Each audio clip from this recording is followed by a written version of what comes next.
It all started when Demi, a 26-year-old woman, went to the park with my dog, Boogie. It was a beautiful day, and I just wanted to enjoy some fresh air and let Boogie play with some other pups.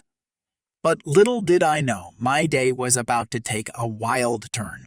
As I was walking around, I heard a commotion. I turned to see a Karen, an entitled parent, screaming at a poor worker at the ice cream truck nearby.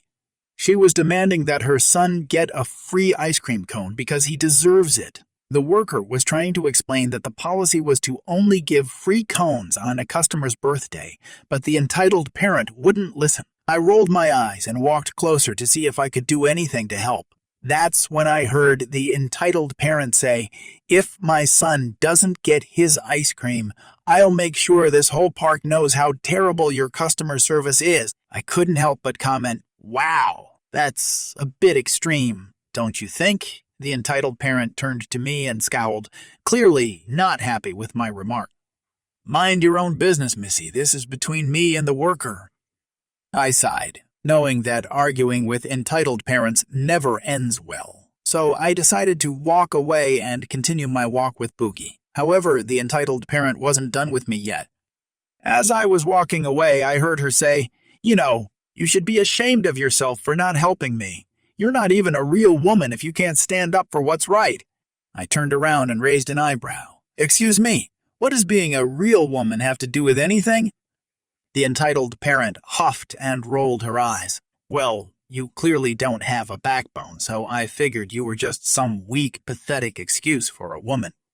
I couldn't believe what I was hearing. Who did this woman think she was? I took a deep breath and decided to respond with a bit of sarcasm. You're right. I'm just a weak, pathetic excuse for a woman. That's why I'm out here enjoying the sun and spending time with my dog while you're here causing a scene and embarrassing yourself in front of everyone." The entitled parent's face turned bright red, and I could tell she was about to lose it. "How dare you speak to me like that? Show some respect." I rolled my eyes and tried to walk away, but the entitled parent wasn't having it. She grabbed my arm and spun me around, clearly trying to intimidate me. "Listen here, you little twerp. I'm not going to let some nobody talk to me like that. You either apologize right now or face the consequences." I could feel my heart racing as the entitled parent got closer and closer to me. I knew I had to act fast, so I quickly pulled my arm away and backed up a few steps. "You know what? I'm done with this. You can take your entitled attitude and shove it. I'm leaving." I turned around and started to walk away, but the entitled parent wasn't going to let me off that easily. She lunged at me, trying to grab me by the hair, but I quickly moved and pushed her away. "What is wrong with you? Are you crazy? You can't just attack people?" The entitled parent screeched and tried to lunge at me again, but this time I was ready. I swiftly moved out of the way and put my hand out to block her. She tripped and fell onto the ground, and before I knew it, she was screaming for help. "I can't believe you just attacked me. Help! Someone called the police," the entitled parent wailed, trying to grab at me again. I rolled my eyes and walked away, feeling a sense of relief wash over me. I couldn't believe I just had a physical altercation with an entitled parent in the middle of a park. What was the world coming to? As I walked away, I could hear the entitled parent still screaming and causing a scene. I felt bad for the poor worker at the ice cream truck who had to deal with her earlier. I hoped he was okay. When I got home, I told my roommate Alex all about what had happened. Alex was a 27-year-old man who loved to joke around, so he couldn't resist making some sarcastic comment. "Well, Demi, I always knew you were a badass, but I didn't know you had it in you to take down an entitled parent like that. Maybe you should consider a career in law enforcement," Alex joked. I laughed and rolled my eyes. "Yeah, right. I'm pretty sure I just got lucky. I don't think I could handle dealing with entitled parents on a daily basis." Alex nodded in agreement. "Yeah, they're a special breed, that's for sure. But hey, at least you got a good story out of it." I smiled and nodded. "Yeah, I guess you're right. It was definitely an interesting day, to say the least." I never thought my day would take such a turn when I went out to grab some coffee. My name is Audrey. I'm 28 years old and I work as a graphic designer. I was wearing my usual black jeans, a green sweater, and my favorite combat boots. As I was waiting in line at the coffee shop, I noticed a woman with a young boy next to me. The woman was talking on the phone, her voice loud and demanding. The boy was maybe 6 years old, looking bored and fidgety. Suddenly, the woman turned to me and said, "Excuse me, can you please watch my son for a minute? I need to take this call." Before I could answer, she handed me her son's hand and walked outside. I was shocked, to say the least.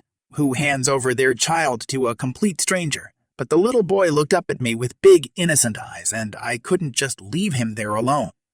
"Hi there. What's your name?" I asked him. "My name is Timmy," he said quietly. "Well, Timmy, do you want to come with me and pick out a treat?" I said, hoping to distract him from the situation. We walked over to the bakery section and picked out a cookie and a brownie. Timmy was shy at first, but soon we were chatting and laughing together. That's when the woman returned. She marched up to us and grabbed Timmy's hand. "I hope he wasn't too much trouble," she said, her tone cold and ungrateful. I was taken aback. "No, not at all," I said, trying to keep calm.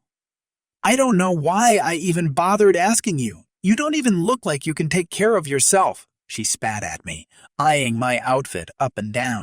I was about to say something, but she cut me off. "I need to speak to your manager." "What's your name?" she said, pulling out her phone. "My name is Audrey," I said, trying to keep my voice steady. "You'll be hearing from me," she said, walking away with Timmy in tow. I couldn't believe it. I had just helped this woman, and she was treating me like dirt. I went up to the counter and ordered my coffee, trying to shake it off. But it didn't end there. As I was leaving the coffee shop, I felt a sharp tug on my sweater. I turned around and saw the woman again, her face twisted in rage.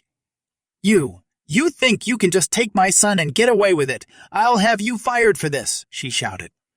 "I didn't take your son. You handed him to me." "I don't care. You're a terrible person, and I'm going to make sure everyone knows it," she screamed, lunging at me. I dodged her attack, and she stumbled forward. "What are you, a ninja?" she spat at me. I rolled my eyes. "Yeah, that's exactly what I am. Now, if you'll excuse me, I have better things to do than deal with entitled parents like you." I walked away, feeling a mix of anger and relief. I couldn't believe the nerve of some people. As I walked back to my apartment, I thought about my own childhood. My parents had always taught me to be kind and respectful to others, even strangers. I realized that not everyone had that same upbringing, and it was a shame. But I wasn't going to let one entitled parent ruin my day. I had work to do, and I wasn't going to let her get the best of me. But as I waited in line, I struck up a conversation with the barista. Her name was Lily, and we quickly bonded over our shared love of cats. As I was leaving, I heard someone call my name. I turned around and saw Lily holding out a paper cup. "Here, I made you a latte. On the house," she said, smiling. I was touched by her kindness. It was a small gesture, but it meant the world to me. As I walked out of the coffee shop, I felt a sense of hope. Maybe there were more people like Lily in the world, people who chose kindness over entitlement. And as for the entitled parent, well, she had lost her temper and tried to physically attack me, but she had failed. I wasn't going to let her bring me down. I learned that day that no matter how entitled and angry some people can be, kindness and compassion will always win in the end.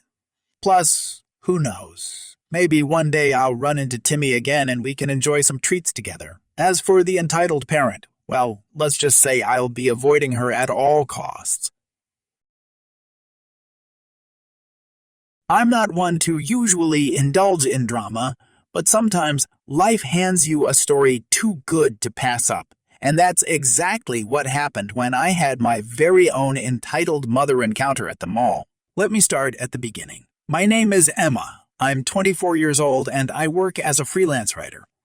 I was at the mall to meet up with a friend for some shopping and catch-up time. We had planned to meet at the food court, but when I arrived, my friend was nowhere to be found. So there I was, standing alone in the crowded food court, when I suddenly heard a loud voice behind me. "Excuse me, young lady." I turned around to see a middle-aged woman with a tight ponytail and a face that looked like she had just sucked on a lemon. "Could you please move? You're blocking my view."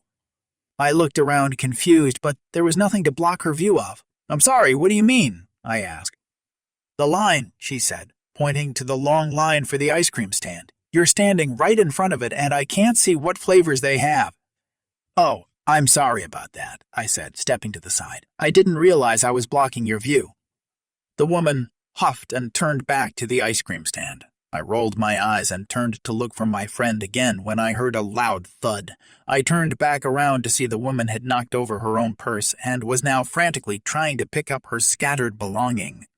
"Here, let me help you," I said, bending down to pick up her things. No, I've got it," she snapped, snatching her purse from my hands. I stood up, brushing off my pants, and was about to walk away when the woman spoke up again. You really shouldn't wear that outfit," she said, looking me up and down. "What's wrong with my outfit?" I asked, looking down at my casual jeans and t-shirt. "It's just not appropriate," she said, wrinkling her nose. "You should really dress more professionally if you want to be taken seriously." I could feel my blood starting to boil. "Excuse me, who are you to tell me what to wear, and what does my outfit have to do with anything?"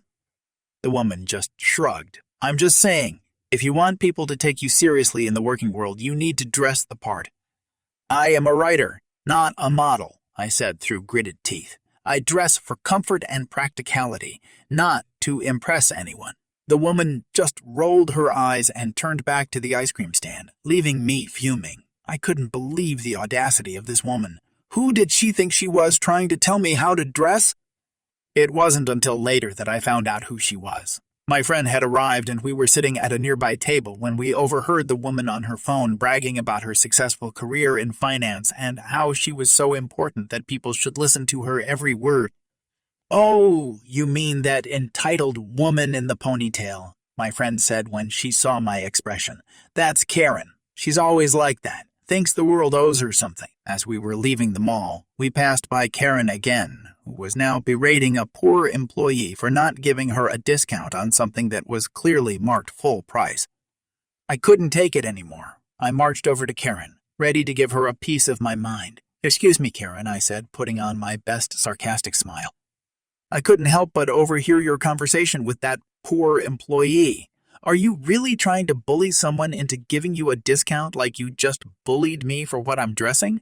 Karen looked me up and down, clearly not impressed. "And who are you to tell me what to do? I'm just someone who's tired of entitled people like you thinking the world owes them something," I said, my voice rising with every word. "Just because you have money doesn't mean you can treat people however you want." Karen scoffed. "Please, I worked hard for my money. I deserve to be treated better than some minimum wage worker, and unlike you, you're jobless." I was seeing red at this point. "You know what, Karen? You're right. You do deserve better. So why don't you take your entitled attitude and your overpriced purse and go shop somewhere else? Maybe then you'll find the respect you think you deserve." Karen looked like she was about to say something else, but then thought better of it and stormed off, her high heels clicking against the tile floor. My friend and I just stood there, staring after her, before bursting out laughing. "That was epic," my friend said, high-fiving me. "I can't believe you stood up to her like that." I shrugged, still feeling a little shaky from the confrontation. Honestly, I'm just tired of people like her thinking they're better than everyone else. We're all human beings and deserve to be treated with respect. My friend nodded in agreement before we continued on with our shopping. But even as we browsed through the stores and tried on clothes, I couldn't shake the feeling of satisfaction that came from standing up to Karen. As we were leaving the mall, I saw Karen again, this time surrounded by a group of security guards. It turns out she had tried to shoplift something from one of the stores and was caught red-handed. I couldn't help but smirk as we walked by, feeling a sense of poetic justice wash over me. Maybe Karen would finally learn her lesson and realize that money doesn't buy respect. In the end, I learned that sometimes it's worth it to stand up for what you believe in, even if it means confronting entitled people like Karen. And who knows, maybe they'll learn their lesson and become better people because of it.